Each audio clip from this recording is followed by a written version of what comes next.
Sunday kind of love, a love to last. Bonjour Marie-Do. Alors, quelques petits conseils pour les tourtereaux et pas pour les tourteaux, hein, on est bien d'accord. Oui, il est de tradition dans Télématin de ne pas vous faire oublier cette date. Après, vous faites ce que vous voulez. Voilà. Moi, j'ai quelques adresses pour les ça. Traditions. La première, en plein bocage normand, c'est à une poignée de kilomètres de Deauville, un homme et une femme, ça fait toujours rêver. Mais là, c'est plutôt au pays des Haras qu'on va aller, et des beaux villages à colombage, comme Beaumont en Auge. Et c'est dans une ancienne ferme reconvertie. Ah, c'est pas Shabadabada, c'est Clippity Clop. C'est ça. D'accord. Dans une ancienne ferme ultra déco, qui est entre tradition et modernité qu'on vous attend. Elle s'appelle Au hasard ou pas. Vous ne pourrez pas dire que vous y êtes allé par hasard. Voilà. La deuxième adresse, elle est au pied des Pyrénées, dans la superbe petite ville de Bagnères de Bigorre, avec ses thermes, la Cité des Eaux. C'est un festival d'architecture, on dirait une cathédrale de bois, vous allez voir. Alors, on peut faire des soins, bien sûr, mais quand vous aurez fini vos soins, eh bien, je vous propose d'aller à la Villa Rose, dans une atmosphère très glamour, et où ne seraient pas dépaysés. Voilà l'architecture que vous avez derrière moi de la Cité des Eaux. Eh bien, vous savez qu'Eugénie de Montijo adorait se balader dans les Pyrénées. Georges Sand est passé par là, Lamartine, et ils ne seraient pas dépaysés s'ils allaient à la Villa Rose. Enfin, dernière adresse, en Champagne. Franchement, quand frappe Cupidon, on ne peut pas s'empêcher d'aller en Champagne. Et là, c'est à Épernay, à 2 pas de la prestigieuse avenue de Champagne. C'est le Bubble Room, au top du glamour urbain.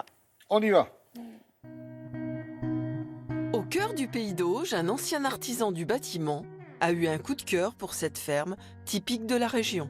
Les Santages en ardoise, cette maison toute noire, c'est vraiment une maison du pays d'Auge avec le pan de bois qu'on retrouve à l'intérieur, les plafonds bas, des petites fenêtres et cette disposition en enfilade, c'est vraiment la maison du pays d'Auge. J'ai beaucoup œuvré sur les églises et les châteaux, mais c'est vraiment ma passion. Faire des fauteuils, faire des bancs, des tables, bricoler les murs, j'aime beaucoup. Ouais. Il y a très longtemps que l'on chine et Chantal, elle a toujours un œil particulier pour trouver le petit bibelot, le petit ouvrage ou la petite déco. C'est souvent très insolite. Elle, c'est le cérébral et moi, c'est le manuel, donc on s'entend très bien pour ça. Ils adorent les fanions, les accumulations, le jardin, dehors-dedans. Les chambres sont en osmose, douces et broc. Parfois, il arrive tout de même quelques scènes de ménage, pour la bonne cause. J'ai fait un luminaire fait sur une inspiration d'un artiste qui fait des beaux luminaires. Glamour gourmand en Normandie, glamour toujours en Bigorre, au cœur de cette belle demeure emblématique de Bagnères, avec cet escalier pour lequel Marie-Christine a craqué.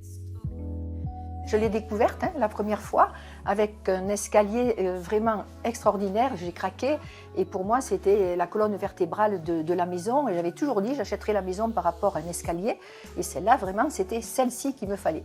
Dans cette cuisine, je sens qu'il y a du passé. Et c'est vrai que tout le monde se retrouve autour de cette table. C'est vraiment pour moi l'âme de la maison. Ma grand-mère pourrait être là. Inspiration Napoléon III, qui aurait pu s'arrêter là en compagnie d'Eugénie, lors de leurs excursions dans les Pyrénées. J'ai voulu faire des chambres différentes, mais quand même elles sont toutes assez glamour. Baldaquin romantique pour l'une, élégance plus masculine pour l'autre, et clin d'œil à la ville thermale pour la suivante avec sa toile de Jouy 18e. Ici, c'était important de faire une bibliothèque, une grande bibliothèque où on soit vraiment noyé au milieu des livres par rapport déjà un petit clin d'œil à Lamartine, à Georges Sand qui était venu ici sur Bagnères de Bigorre. Une atmosphère intemporelle orchestrée par la maîtresse de maison, antiquaire dans la cité. Après 22 ans dans l'univers de la banque, Pascal a retrouvé ses terres de Champagne pour un nouveau projet de vie. C'est une bâtisse qui date de 1889 et cette maison avait été édifiée pour la Chambre des notaires du département de la Marne. Une entrée majestueuse, des belles hauteurs sous plafond. C'est un lieu unique en plein centre-ville avec un cachet incroyable. J'ai choisi de faire des appartements plutôt que des chambres d'hôtes pour que les gens puissent être en autonomie s'ils le veulent. J'ai eu l'inspiration pour la décoration de mes voyages. J'ai voulu avoir des styles urbains. Pour le studio Blue Pop, par exemple, c'était l'esprit pop, donc l'esprit des années 60 avec des couleurs très vives. Pour la chambre rétro design, là c'était un esprit underground avec une allusion aux caves du monde du champagne en ayant ce souterrain qui donne cette profondeur à l'appartement. Ce monde de la finance que j'ai quitté, c'était un monde un peu plus désincarné, donc oui, c'est un changement de vie réussi. Toutes ces adresses sont à consommer sans modération, évidemment. Merci Marie-Do.